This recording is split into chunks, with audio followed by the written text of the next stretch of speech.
Thank you, Mr Deputy Speaker. It's always a pleasure to follow the honourable gentleman. I want to start by saying this is, of course, an essential bill for the good order of the internal market. It's essential for our economic success, well-being, jobs, employment, and I support it. And I'm very surprised at the EU negotiating strategy and purpose, particularly offering my right honourable friend from Maidenhead effectively the Canada deal, and then declining to offer the same terms to the Prime Minister today. So I'm surprised, as I say, at the EU negotiating strategy.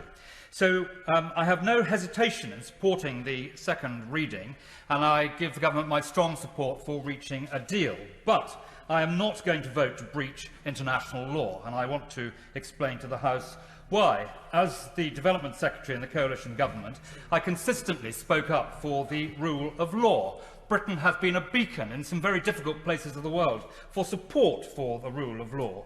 Our support is relied upon in that respect, and it matters whether you're dealing with the rights of gay people in Uganda or ensuring the last vestiges of law in Zimbabwe, never quite snuffed out by dint of Britain's strong support for the rule of law. And many in this House, Mr Deputy Speaker, have rightly spoken up for the rights of Hong Kong citizens when China sought to resile from international agreements they had signed.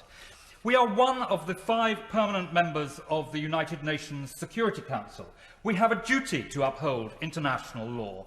The rule of law is incredibly important for our basic liberties and human rights, and failing to do so will do incalculable damage to our reputation all around the world. I have 2 further points to make, Mr Deputy Speaker. The first is that members of the House should read with the greatest care what John Major and Tony Blair have said about the dangers of all of this to the Good Friday Agreement and peace across Northern Ireland.